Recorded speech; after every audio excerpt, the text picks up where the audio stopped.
안녕하세요. 이혼에 성공하고 혼자 살고 있는 평범한 싱글맘이에요.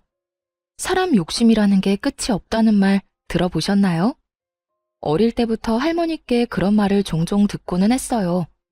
할머니께서는 그런 인간들하고는 아예 상종을 하지 않아야 사는 게 편해진다고 하시더군요. 하지만 살면서 그처럼 욕심 많은 인간을 만나본 적이 없어서 그런지 그 말을 얼마 전까지는 실감하지 못했었죠. 그리고 이혼을 하면서 그런 인간의 바닥까지 본 것 같은 기분이 들었고, 이렇게 사연글을 쓰게 됐네요. 저는 부동산을 가진 아버지의 외동딸로 태어났고, 커서는 아버지의 부동산을 관리하는 일을 시작했어요. 남편은 우연히 만났지만 여러모로 대화가 통해서 결혼을 하게 됐고요. 남편은 연애 시절엔 굉장히 잘해줬지만 결혼하면 남의 편이라는 말이 맞긴 하더군요.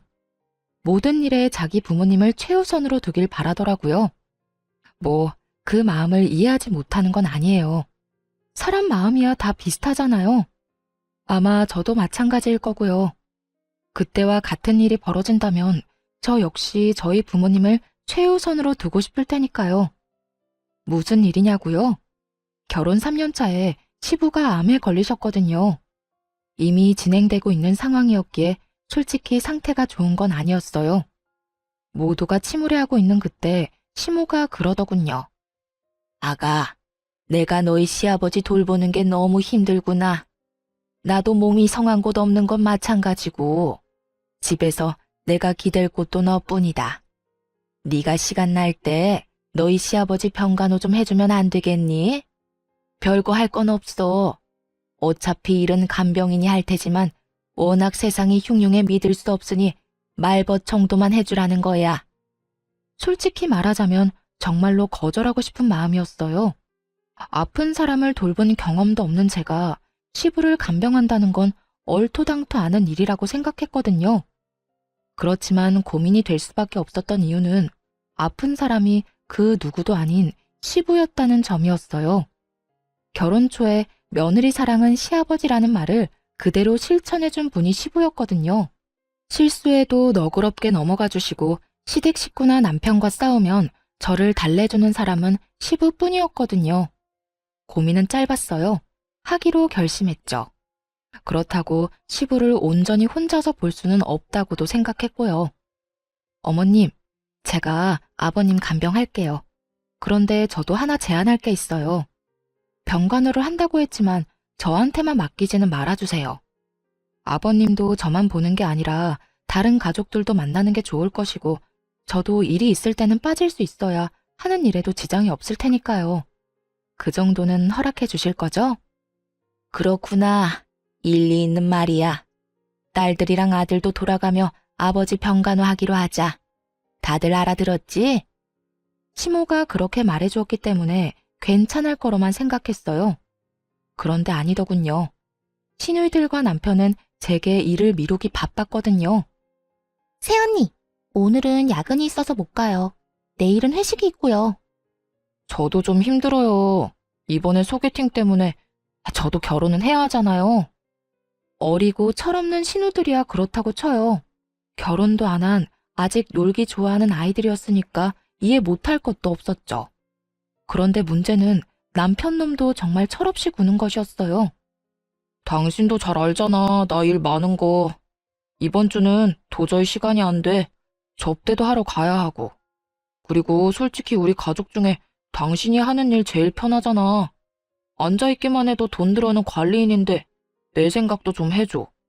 가뜩이나 쉬는 날도 별로 없는데 그런 날까지 아버지 수발 들러 가야겠어? 이런 건 당신이 좀 해줘도 되잖아. 100번 양보해서 여기까지도 참을 수 있긴 했어요. 열은 받았지만요.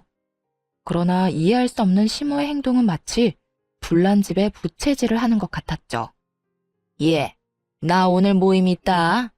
내 간병 차례인 거 알기는 하는데 저번부터 잡혀있던 약속이라 미룰 수가 없네. 그러니까 네가 나 대신 오늘 병간호 좀 하거라. 솔직히 별로 할 것도 없지 않니? 그리고 시아버지가 아프면 며느리가 모시는 게 어떻게 보면 당연한 도리 아니니. 그러니까 너도 며느리 도리 한다고 생각하고 시아버지 잘 모셔. 너도 우리랑 가족이 되고 싶잖아. 이번이 그 기회라고 생각하면 되지.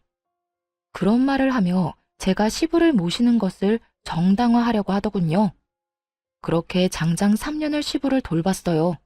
그 정도 기간이 제 한계였네요.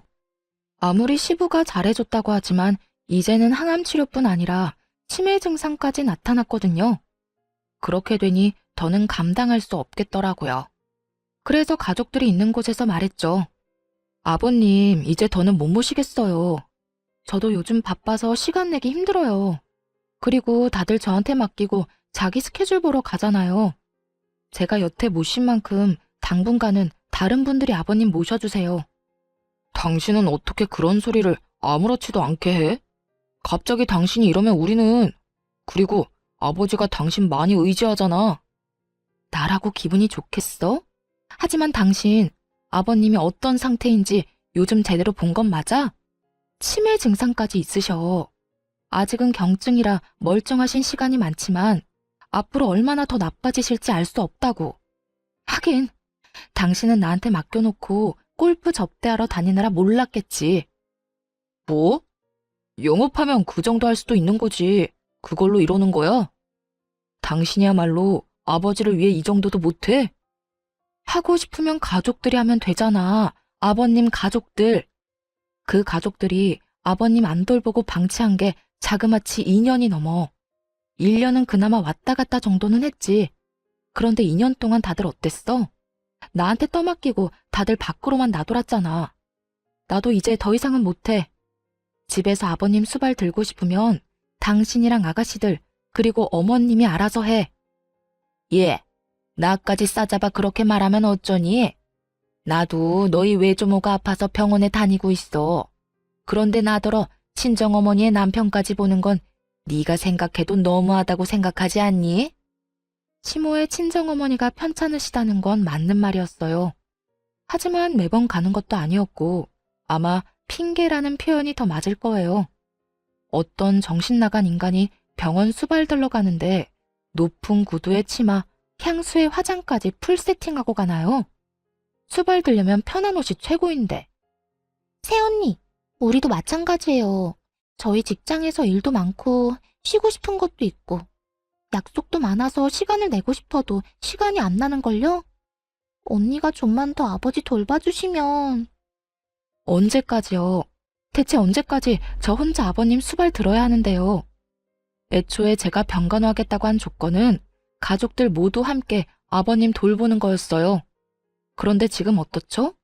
저 혼자만 일주일 내내 보고 있잖아요. 아, 그래서 열받았다고? 상황이 이렇게 됐으니 당신이 어느 정도 희생은 해야 할 거 아니야. 여기 다 바쁜 사람들밖에 없는데. 희생이라고 했나요? 진짜 열받더라고요. 아니, 저는 뭐 일 안 하고 쉬는 사람인가요? 저도 건물 관리하려면 생각보다 바빴거든요. 남편은 제가 앉아서 돈이나 받으면 끝인 관리인이라고 생각한 모양인데 그거야말로 틀린 생각이죠. 언젠가는 아버지 부동산을 다 물려받을 테고 그걸 관리하는 법을 아버지에게 배우면서 일하고 있는 것과도 같았거든요. 열받아서 욕이라도 하려다가 좋은 생각이 났어요. 시부 병수발 초창기에 시부가 해준 이야기가 있었거든요. 그걸 이용하면 이 시댁이 뒤집어지는 꼴을 제대로 볼 수 있겠다 싶었죠. 그래? 알았어. 그럼 내가 계속 아버님 수발 들게. 기회를 주려고 해도 제 발로 차버리는데 어쩔 수 없는 거 아니겠어? 이렇게 이야기하니 시모가 의아한 눈으로 제게 물었어요. 기회라니, 그게 무슨 말이냐? 네, 아버님이 초반에 제가 수발드는 거 보시더니 고맙다고 사망보험은 수령인을 제 이름으로 해주고 싶다고 하셨거든요. 괜찮다고 말씀드렸더니 앞으로 당신 돌보는 사람에게 주시겠다고 하셨어요. 뭐? 그래서 너는 뭐라고 했는데? 제가 며느리이긴 하지만 피가 섞인 가족도 아니고 배우자도 아니잖아요. 그래서 부담스러워서 받지 않으려고 했는데 이러면 어쩔 수 없죠. 제가 아버님 옆에서 계속 눈도장 찍는 수밖에요. 이 말을 듣더니 시모와 신우들의 눈이 휘둥그레지더군요. 그러고는 순식간에 몸을 숙이며 말하더라고요. 예, 그런 일이 있었으면 미리 말했어야지. 앞으로는 네가 아버지 찾아오지 않아도 된다. 우리가 알아서 할게. 그래, 요즘 우리가 좀 무심하긴 했어. 앞으로는 예미가 아버지 옆에 꼭 붙어 있으마. 시모가 그렇게 말하자 신우들이 옆에서 아우성쳤어요. 엄마, 새치기 하는 게 어딨어. 우리도 아버지 볼 거야. 날짜 정해서 똑같은 시간만큼 보도록 해. 그거 아니면 절대 안 된다고. 일단 주말은 다 빼서 나 줘요. 나는 일하느라 바쁘잖아. 어머니랑 동생들은 일도 안 하는데 주말까지 붙어 있을 이유가 어딨어? 그러니까 무조건 주말은 빼줘야 해요. 네 동생들도 평일에는 일하지 않니? 그러니까 주말을 너희 셋이서 나누고 평일에는 내가 너희 아버지한테 가 있으마. 와이프가 있어야 마음이 안정되지. 아무것도 못하고 그저 시키는 대로만 하는 너희들이 가서 도움될 거 하나도 없어. 엄마가 아버지 독점하려고 하는 거죠? 그럼 일 마친 저녁 시간이라도 우리한테 줘요. 우리도 얼굴 도장 찍을 시간이 필요하다고요. 엄마 혼자서 다 차지하려고? 동생들 말이 맞아요. 어머니 혼자 다 차지할 생각이시면 잘 생각하셔야 할 거예요. 저희는 그렇게 못 놔둬요. 저희도 아버지 볼 권리가 있다고요. 남편 놈까지 그 보험금에 넘어가서는 권리를 운운하고 있는 꼴이 너무 웃겼어요. 속으로 진짜 소리내서 웃고 싶은 거 겨우 참고 있었네요. 그렇게 나한테 떠넘기려고 혈안이 됐던 네 사람이 이제는 서로 아버지 보겠다고 말다툼하는 것 자체가요. 사실 시부가 보험금 수령인 이야기를 한 건 맞아요. 하지만 해준다고 못바가 말씀하신 건 아니었죠. 게다가 중요하게 한 이야기도 아니었고 정말 딱 한 번 초반에 스치듯이 말하고 지나갔을 뿐이었어요. 하지만 그런 대화가 있었다는 것만으로도 네 사람이서 박 터지게 머리 쓰며 싸우더라고요. 서로 시부를 돌보겠다고 하는데 아우, 속에 막힌 돌덩이가 쑥 내려가는 기분이랄까요? 그렇게 수발드는 모임에서 드디어 한 발 빠지게 됐죠. 돈 앞에 장사 없다는 걸 깨닫게 되었네요. 그리고 이 시댁 인간들이 얼마나 돈에 환장하는지도 이때 알았고요. 그 이후로는 시부를 보러 간 적이 없네요. 문병 정도로 짧은 시간 다녀온 적은 있어도 제가 갈 때마다 시댁 식구들의 견제가 심해지는 통에 오래 있지도 못하고 바로 돌아와야 할 정도였죠. 편했어요. 이제 별다른 문제 없을 거라 생각하며 평온한 하루를 보냈어요. 그런데 제가 애를 낳고 쉬는 동안에도 아버지가 월급을 대신해서 용돈을 꼬박꼬박 챙겨주셨거든요. 그 용돈이 남편 월급보다도 많다는 걸 시모와 신우들이 알게 된 것이 화근이 되었고요. 친정아버지가 저 고생하는 거 보기 싫다고 사위인 남편에게 액수를 오픈해버렸거든요. 이 정도까지는 도와줄 테니 내 딸한테 무리시키지 말라고 으름장을 놨던 거죠. 뭐 그런 말을 들었다고 사람이 금방 바뀌는 건 아니었지만요. 대신 시모와 신우들의 눈이 바뀌긴 했죠. 예, 너 혹시 돈 좀 있니? 네 시아버지도 저렇게 아프고 내가 돈 쓸 곳이 있는데 돈 나올 곳은 없으니까 힘들구나. 혹시 돈을 좀 빌려줄 수 있어? 한 300만 원이라도. 많이 급하신가 보네요. 용돈으로는 감당하기 어려운 금액이기도 하고, 그런데 제가 그냥 빌려드릴 수는 없고 차용증을 썼으면 좋겠어요. 제가 아버지에게 용돈을 받긴 하는데 그 돈이 다 아버지 명의 계좌에 들어가 있어서 그냥 드릴 수는 없거든요. 괜찮으시겠어요? 괜찮다마다. 차용증이야 얼마든지 써줄 수 있어. 그러니까 좀 부탁한다. 염치가 없다고는 생각한다만 그래도 이렇게 도와줄 사람이 옆에 있는데 대출이나 금융기관 돌아다니는 것도 웃기지 않니? 어차피 일을 안 해서 대출 금액도 안 나오겠고 말이지. 주절거리는 시모를 뒤로 하고 차용증을 써줬어요. 그런데 그 뒤로는 신우들도 와서 돈을 빌려가더군요. 웃긴 건 갚을 생각은 않고 계속 빌려만 가더라고요. 마치 ATM에서 돈 꺼내 가듯이 말이죠. 처음에는 별말 안 했어요. 차용증이라는 강력한 문서가 있었으니까요. 남편은 이걸 아는지 모르는지 별 생각이 없어 보였고요. 그렇게 시모와 신우 둘이 빌려간 금액이 2년 만에 1억 정도로 불어나더군요. 당시가 결혼한 지 6년쯤 됐을 때예요. 그 금액을 이 인간들이 어떻게 감당하려고 그러나 슬슬 걱정이 되기 시작할 무렵 친정엄마에게 안 좋은 소식이 들려왔어요.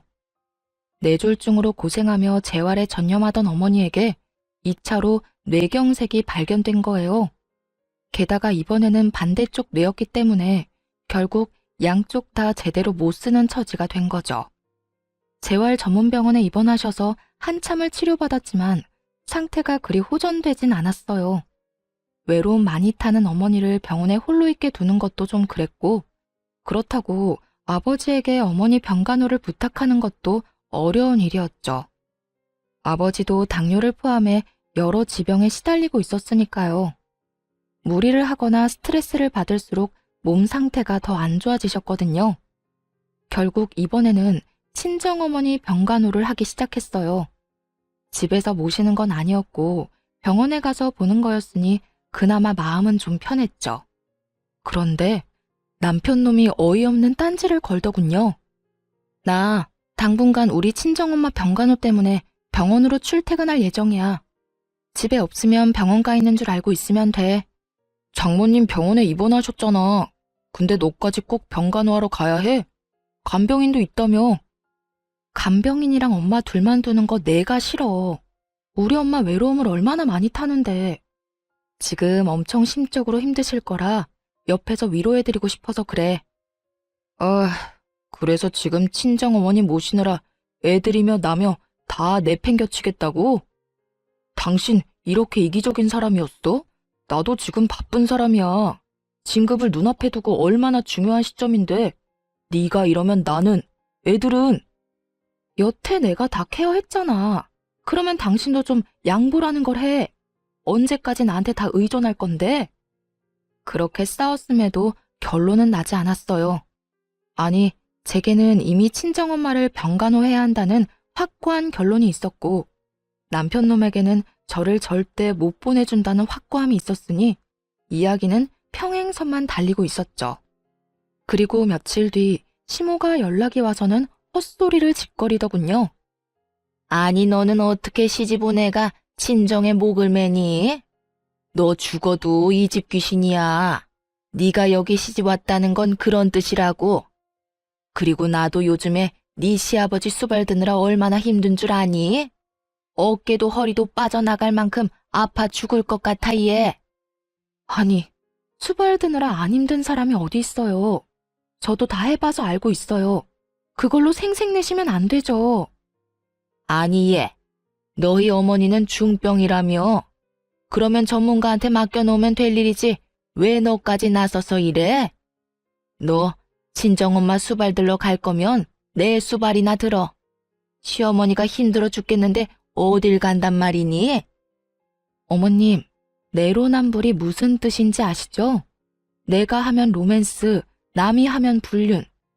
어머님이 뭐라고 하시면서 저한테 아버님 병수발 들라고 하셨는지 기억 안 나세요? 어머님 친정어머니께서 아프셔서 아버님 못 모신다면서요. 왜요? 어머님은 친정에 그렇게 다니셔도 되고 저는 안 돼요? 왜죠? 왜 우리 엄마는 제가 병간호하면 안 된다는 거죠? 그렇게 말하니 시모도 말문이 턱 막힌 모양이었어요. 하지만 아마 시모는 친정엄마 수발 같은 거 든 적도 없었을 거예요. 대신 놀러나 다녔겠죠. 그렇지만 수발 든다는 이유를 대고는 놀러 다녔으니 반박할 말도 없었을 거고요. 야, 너 우리 엄마한테 이게 뭐 하는 짓이야? 우리 엄마한테 따지는 거야 지금? 와, 너 진짜 웃긴다. 아버지 아파서 다들 아버지 모시느라 힘든데 어떻게 너 혼자 이렇게 태어내? 너는 왜 이렇게 이기적이야? 너도 우리 가족이라고. 우리 결혼한 거잖아. 그러니까 그러면 너도 내 가족이지. 우리 부모님 아파서 저러고 있는데 나한테 병간호도 못 가게 하는 게 남편이야? 그러는 네가 사위냐고. 웃기지도 않아? 보험금 탐나서 거기 붙은 인간들이 이제는 나 아버님 얼굴도 못 보게 하는데 태어나지 않을 건 또 뭔데? 뭐? 너 지금 말 다 했어? 넷이서 알아서 잘 모시고 있잖아. 나한테는 기회 줄 생각도 없으면서. 그리고 아버님 돌볼 정도로 건강한 어머님한테 내 수발이 필요하다고 생각해? 두 손 두 발 못 쓰는 우리 엄마는 왜 내 병간호조차 못 받게 하냐고 왜?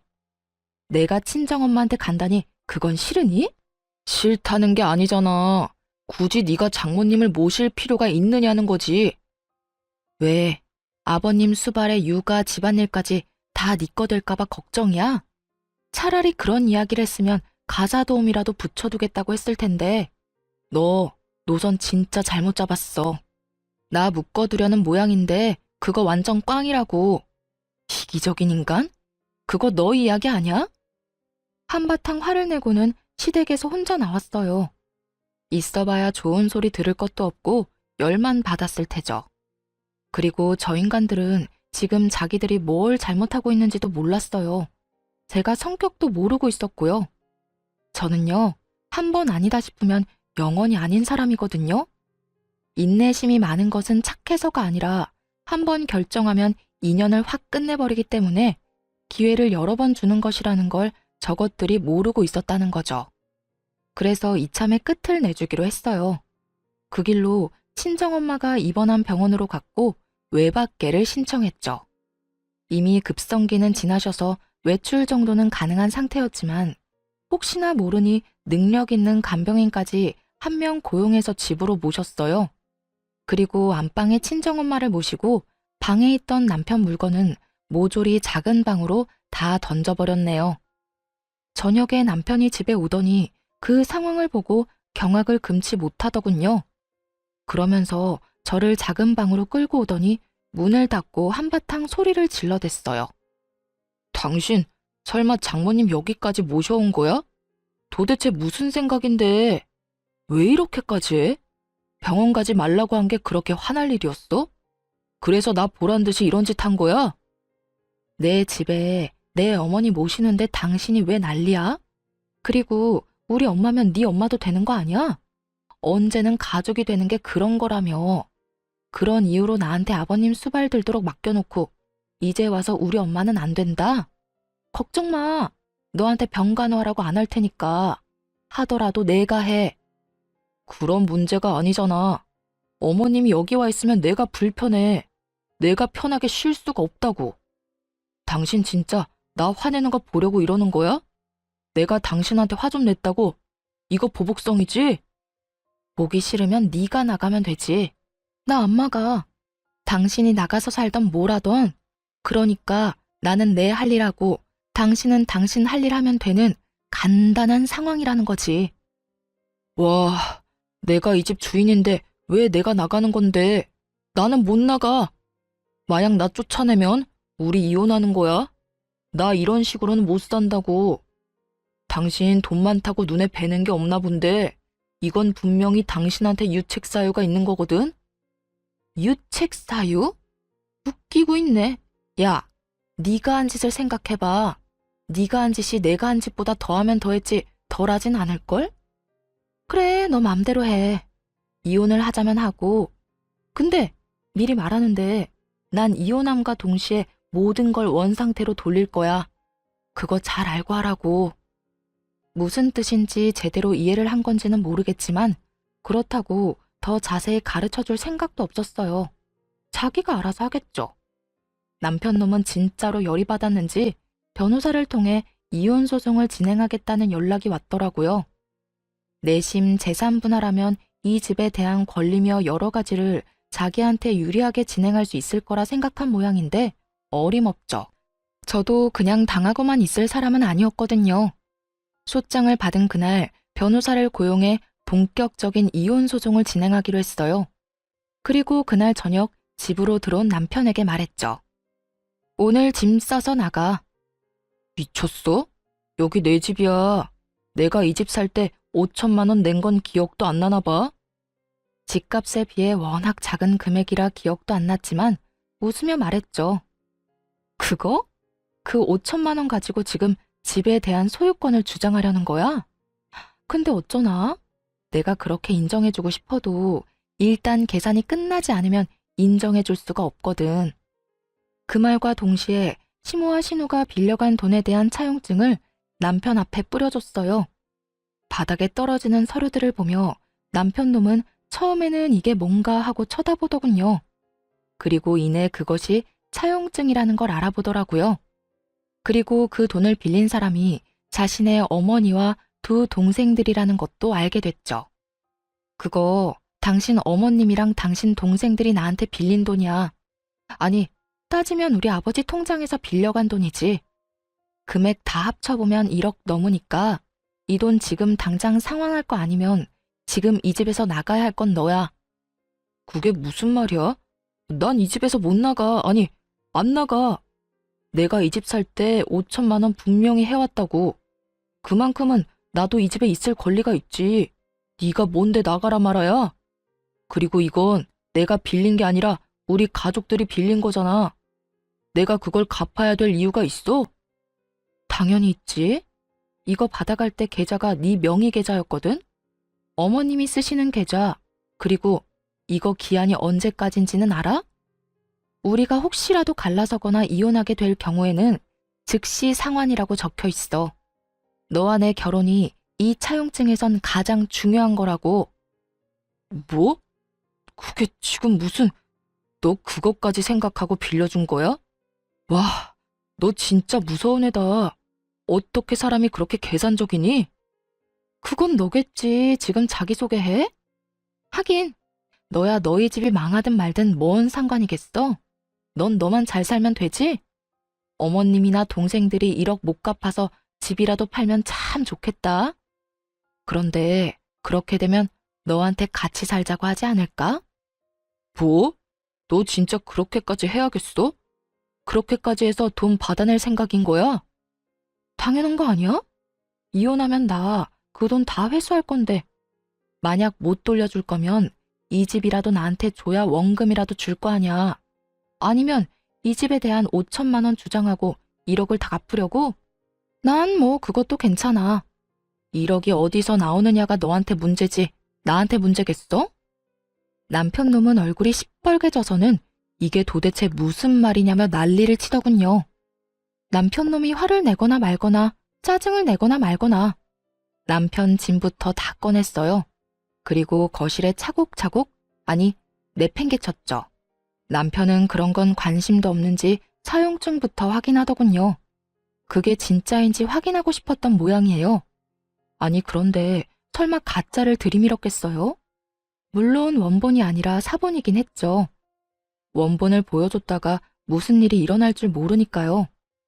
남편 놈은 거기에 찍힌 시모와 신우의 도장, 그리고 사인까지 확인한 뒤에야 정말로 당황하기 시작하더군요. 그러더니 황급히 주머니를 뒤져 시모에게 전화를 걸더라고요. 엄마 왜 우리 와이프한테 돈을 빌렸어? 그것도 다 합쳐보니까 1억이나 되잖아. 1억? 무슨 소리니? 나는 그만큼 많이 안 빌렸어. 내가 빌린 건 한 3천만 원인가 4천만 원인가 그 정도밖에 안 되는데 무슨 1억이니? 엄마뿐만이 아니라 동생들도 와이프한테 돈을 빌렸던데 세 사람이 우리 와이프한테 빌린 돈이 자그마치 1억이야 1억. 이 돈 어떻게 할 거야? 어떻게 하긴 뭘 어떻게 해? 야, 며느리 돈이 네 돈이야. 그래서 빌린 거지. 너희가 이혼 안 하고 잘 살기만 하면 안 갚아도 되는 돈이잖아. 나 죽으면 내가 사는 집으로 대신해서 갚든지. 어차피 이거 다 너한테 유산으로 내려갈 거잖니. 엄마는 그렇게 어렵게 생각 안 해. 왜? 네 마누라가 그 돈 갚으래? 아 진짜 엄마는 내 인생에 도움이 하나도 안 돼. 그렇게 돈을 빌리면 어떡하냐고. 동생들도 마찬가지야. 엄마가 돈 빌리니까 동생들도 돈 빌렸겠지. 그럴 땐 엄마가 따끔하게 얘기해야 되는 거 아니야? 왜 남의 돈을 자기 돈처럼 빌렸어? 왜 나한테 화를 내고 난리니? 아니, 무슨 일인데? 무슨 일 때문에 지금 그거 가지고 전화해서 엄마한테 이러는 건데? 나 지금 집 뺏기게 생겼어. 나 이 집 5천만 원이나 주고 그나마 지분을 가지고 있었는데 그거 다 뺏기게 생겼다고. 지금 빈털터리로 쫓겨나게 생겼어. 아니, 빚만 5천만 원 생긴 거라고.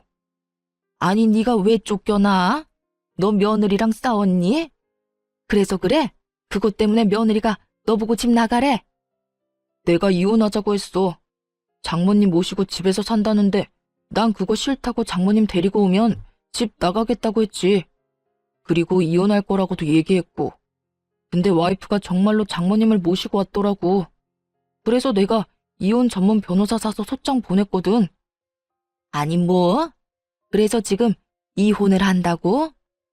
아, 몰라. 나더러 빈털터리로 이 집에서 나가야 된다고 하면서 사형증을 들이밀잖아. 도대체 엄마랑 동생들은 사고를 얼마나 친 거야? 나 몰래 돈을 왜 이렇게 빌렸냐고. 지금 당장 돈 모아서 1억 갖고 와. 나는 그거 내고 이 집에 대한 소유권 주장해야 되겠어. 재산 분할도 하고 내 돈은 받아야 될 거 아니야. 예, 갑자기 그런 큰 돈이 어디서 생겨? 이 한밤중에. 엄마가 1억이 있었으면 돈을 빌렸겠니? 이혼하지 말고 버텨. 그냥 잘못했다고 무조건 빌어. 그리고 뭐 장모님이랑 좀 같이 살아도 되지. 1억 안 갚는 대신에 그 정도 할 수 있잖아. 엄마, 내가 싫다고. 나 어른들하고 같이 사는 거 힘들어서 못해. 신경 쓸 게 얼마나 많은지 알아? 몰라. 난 모르겠으니까 엄마한테 이야기하지 마. 네 동생들한테 얘기해서 5천만 원이라도 빌릴 수 있는지 알아보든지. 엄마는 돈 나올 구석이 없어서 네 와이프한테 돈 빌린 거야. 그러니까 나한테 이런 식으로 다그치지 마. 네가 능력이 있었으면 엄마가 네 와이프한테 그랬겠니? 따지고 보면 다 네 탓이지. 어쨌든 엄마한테는 돈 달라고 얘기하지 마. 알았어? 그렇게 시모는 차갑게 전화를 끊어버리더라고요. 남편이 두 여동생에게 전화를 했는데 그 전화들도 남편에겐 그리 좋은 소식이 아니었죠. 오빠는 도대체 무슨 일을 그런 식으로 해? 세연이한테 무조건 잘못했다고 빌어. 알았어? 나 그 돈 솔직히 말해서 갚을 생각 없이 빌린 거란 말이야. 세연이가 워낙 돈이 많잖아. 그래서 빌린 건데 오빠야말로 이렇게 사고를 치면 어떡해? 야, 넌 나한테 할 말이 그거밖에 없어? 넌 뭔데 내 와이프한테 돈을 왜 빌린 건데? 당장 돈 다 갖고 와. 너 가지고 있는 거 다 팔아서라도 가지고 오라고. 네가 가지고 있는 명품들. 미쳤어? 그건 내 목숨이나 똑같아. 무조건 새언니한테 빌기나 해. 빈털터리로 이혼당하지 말고. 그리고 오빠 이혼해도 나 그 돈 못 줘. 오빠가 다 갚아야 한다고. 너 미쳤구나. 네가 빌린 돈을 내가 왜 갚아? 네가 갚아야지. 거기에 다 적혀있어. 내가 못 갚으면 오빠가 갚아줄 거라고. 그건 무효야. 내가 차용증 쓰는 자리에도 없었는데 왜 내 이름을 팔아? 몰라. 법적인 건 모르겠고 그렇게 됐으니까 오빠가 알아서 하라고. 그렇게 전화를 끊고서야 남편 놈은 약간 제정신이 돌아왔나 보더라고요. 화가 나서 이혼 소장을 보낼 때랑은 딴판인 얼굴로 그러더군요. 여보, 미안해. 내가 말이 좀 심했던 것 같아. 사실 그렇지. 우리 아버지도 모시라고 했는데 당신 어머니 못 모시게 하는 것도 말 안 되는 일이긴 하지. 내가 요새 너무 스트레스 많이 받아서 잠깐 돌았었나 봐. 내가 왜 그런 짓을 했는지 모르겠네. 변호사한테 얘기해서 소송 진행하는 거 없던 일로 할 테니까 당신도 이 정도쯤에서 나 용서해주고. 나는 용서할 생각 없으니까 당장 짐 싸서 나가. 우리 엄마 모셔야 되니까 나가라고. 나랑 우리 엄마 정신 사납게 해놓고 그냥 넘어갈 생각은 아니지? 나는 한번 피를 보면 끝장을 보는 사람이야. 네가 먼저 시작한 거고 난 끝장을 봐야겠어. 걱정하지 말고 나가. 돈은 내가 어떻게든 다 받아낼 테니까. 여보, 제발 부탁이야. 나 이렇게 나가면 갈 곳도 없어. 그리고 갚을 돈도 없다고. 1억을 도대체 무슨 수로 갚아? 그건 나한테 할 말이 아니지. 당신 어머니랑 당신 동생하고 상의해야 되는 일 아니야? 아니면 내가 5천 떼줄까? 대신 이 집에 대한 건 미련 버리고 깔끔하게 1억 갚으면 되지. 의미가 없잖아. 그냥 용서해주면 안 돼? 내가 그냥 잠깐 정신 나갔다고 생각하고 앞으로 당신한테 바짝 엎드려서 살게. 이렇게 빌게, 제발. 빌 거 없고 그냥 나가기만 하면 돼. 이혼 서류 다시 보냈을 때 확인했고 우리도 차용증 관련해서는 증거자료 소명할 테니까 그렇게 알아. 그리고 네가 왜 갈 데가 없어? 너 시댁 가면 되잖아. 어머님이랑 아버님이랑 두 동생들 있는 시댁 가서 잘 살면 되지. 아, 아니면 그 집 담보로 대출이라도 당기면 되겠네. 그걸로 1억 갚고 나면 너도 이 집 소유에 대해서 주장할 수 있지 않겠어? 그렇게 말은 했지만 솔직히 그대로 될 거라는 생각은 안 했어요. 시모가 돈이 없다고 절 찾아왔을 때 다른 곳에 연락을 안 해보고 왔을 리가 없잖아요. 분명히 은행이며 대출이며 다 알아보고 왔을 거예요. 시부가 지금 병상에 있으니 시가에 대한 권한을 가지고 있는 건 와이프인 시모였죠. 시부가 참 마음이 착한 사람이거든요. 말년에 그 집에 시모 이름을 넣어 공동 명의로 해줬다고 하더라고요. 그랬으니 분명 자기 지분에 대한 담보대출에 대해서 최소한 물어는 봤을 가능성이 컸죠.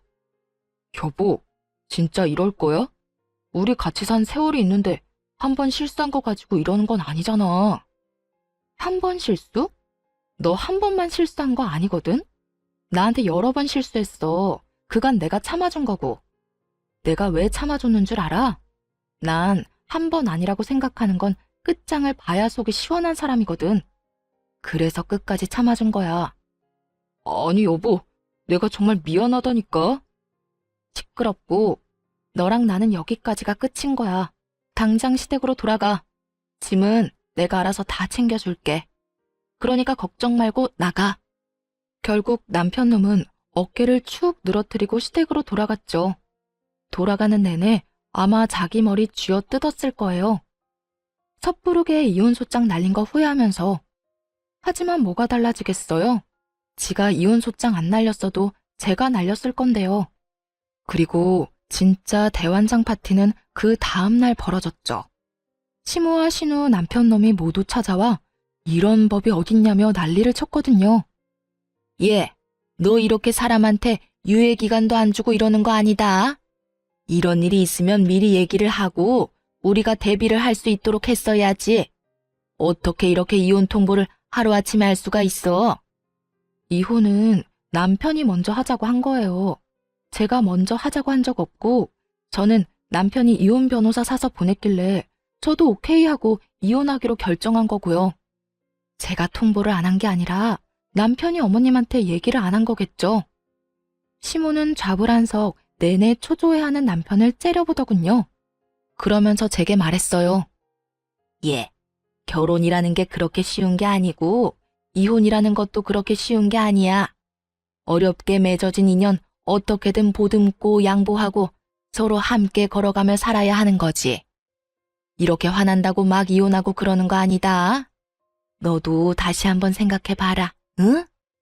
돈 갚을 수단이 없었는지 아니면 제가 생각한 대로 시댁 집조차 담보대출을 이미 받았는지 이제 와서 애걸복걸하는 꼴이 너무 웃기더라고요.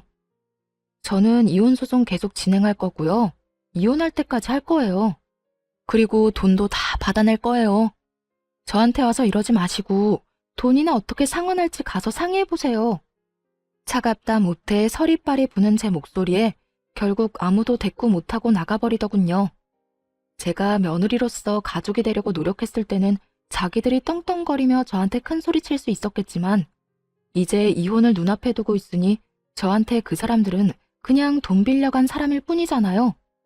그 사람들한테는 내가 돈을 빌려준 사람이고요. 그러니 이렇게 저자세로 나오는 것도 당연한 일이었죠. 그런데 이렇게 정신없는 와중에 시댁에는 또 사건이 터졌더라고요. 시부가 결국 흡인성 폐렴으로 앓다가 돌아가시게 된 거였어요. 그간 치매까지 중증으로 진행돼서 굉장히 힘든 상황이었는데 시부가 돌아가셨다니 슬프긴 하더라고요. 게다가 시부는 돌아가실 때까지 워낙 아프셔서 평생 모으신 돈을 치료비로 끌어다 쓰신 걸로 알아요. 그래서 이렇다 할 재산도 없고 시모가 살고 있는 집이 전부라고 알고 있었거든요. 그런데 그 와중에 시모와 신우들은 시부의 사망보험금에만 다들 정신이 팔려있더군요. 하긴 그게 나오면 저한테 1억 갚고 집에 관해서도 주장할 수 있으니까요. 뭐 그렇다 하더라도 저야 위자료를 청구하면 되기에 별로 큰 문제는 되지 않았지만요.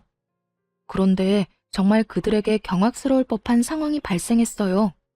저도 이런 상황이 생길 거라고는 꿈에도 상상조차 못했네요.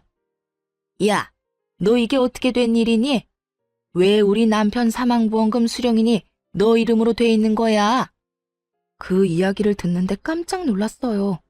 시부가 지나가듯 했던 한마디, 그것도 해줄까 싶다라고 지나가는 말로만 들었을 뿐이었거든요. 그런데 정말로 제 이름으로 되어 있었다니. 저도 모르죠. 보험회사에 연락해 보셨어요? 보험사를 이야기하자 시모의 눈에 띄게 당당하던 기색이 줄어들더군요. 뭔가 있다 싶었어요. 설마 시모가 그런 조사도 안 해보고 이렇게 따질 사람은 아니라고 생각했지만 도대체 어떤 상황이길래 갑자기 저러는지 알 수가 없었죠. 말해보세요. 보험회사에서는 뭐라고 하는데요? 대답이 없길래 직접 보험 설계사에 전화를 해서 물어봤어요. 그랬더니 그 설계사가 이렇게 말하더군요. 아유, 며느님이 아버님한테 얼마나 잘했는지 나한테 전화 와서는 자기 사망보험 수령인을 며느리로 바꾸고 싶다고 하시더라고요. 그래서 제가 같이 가서 바꾸는 거 도와드렸죠. 그게 언제였는데요? 그때는 치매 진단받기 전이라 아무 문제 없이 처리됐을 거예요. 암 진단받은 지 2달 만에 바꾸신 거라 저도 의아해서 물어봤더니 며느리가 자기 수발 드느라 고생이 많다고 이거 주고 가면 손자에게도 도움이 되지 않겠냐고 하시더라고요. 보험 설계사의 이야기를 듣던 시모가 혀를 차며 말하더군요.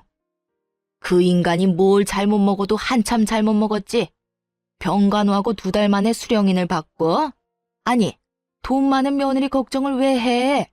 돈 없는 우리나 걱정해야지. 아마 아버님은 저희가 이혼할 거라고는 생각 안 했겠죠. 우리가 이렇게 틀어질 거라는 생각도 못 했을 테고요.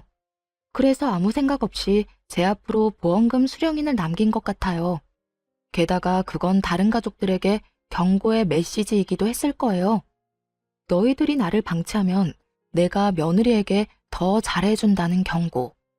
그런데 문제는 그렇게 해놓고 치매에 걸려버린 거죠. 그래서 보험 수령인에 대한 건 새까맣게 잊고 정신없는 나날을 보내셨던 거고요. 사망보험금은 얼마나 되는데요? 금액은 얼마 안 돼요. 1,000만 원 정도예요. 사망보험금이 1,000만 원밖에 안 된다는 말을 듣고 한숨이 나왔어요. 그 돈으로는 이 사람들 급한 불도 못 끌 거였거든요. 금액을 알고 나니 시모와 신호의 표정이 안 좋아졌어요. 그 1,000만 원을 받아봤자 세 발에 피었으니까요. 시댁집을 팔고 싶어도 지금 네 사람이 다 그 시댁에 살고 있고 담보대출은 이미 받았는데 상속세까지 내야 하니 상황은 더욱 엉망이었을 거예요. 결국 닭 쫓던 개가 지붕 쳐다보는 상황이 되어버렸죠.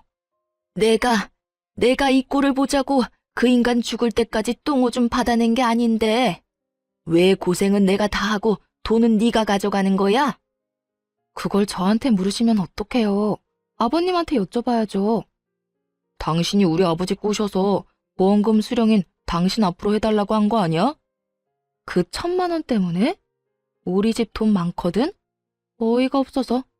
아니 그리고 어차피 아버님이 이거 주신 것도 금액이 얼마 안 되니까 나한테 남긴 거겠지.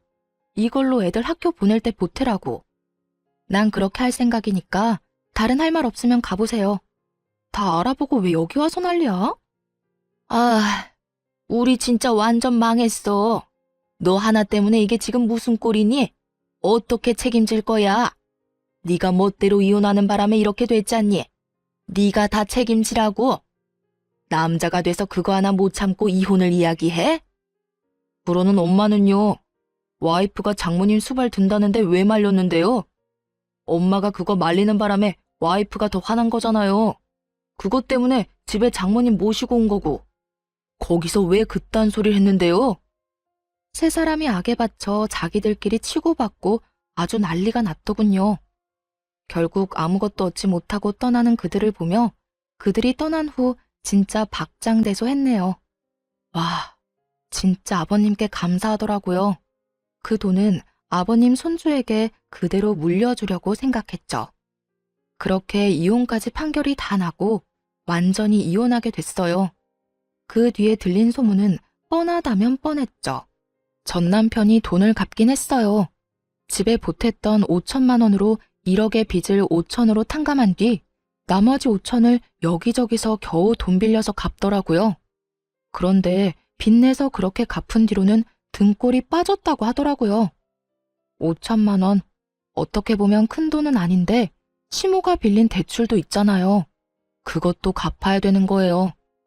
결국 대출 2개를 엎게 된 전 남편 놈은 이 시댁에서 돈을 버는 유일한 일개미였죠. 그런 전 남편 놈에게 시모와 신우는 일도 안 하면서 돈이나 달라고 짹짹대는 바람에 결국 전 남편 놈은 집에서 나가 자취를 하고 있다고 해요. 욕심. 그 끝없는 욕심 때문에 전 남편 놈은 망했고 지금도 영원히 고통받고 있는 중이었죠. 시모와 신우들도 그 죗값을 치르고 있고요. 예전만큼 풍족하게 살고 있지 못하니까요. 저는요, 가끔 우울한 생각이 들거나 기분이 안 좋을 때는 이때 일들을 떠올리면서 기분 전환을 하곤 해요. 정말 뒤통수를 제대로 친 기분이라 속이 시원했으니까요. 게다가 재미도 있었고요. 어떠셨나요? 여러분에게도 재미있는 이야기가 됐으면 좋겠네요. 모두들 행복한 시간 보내세요.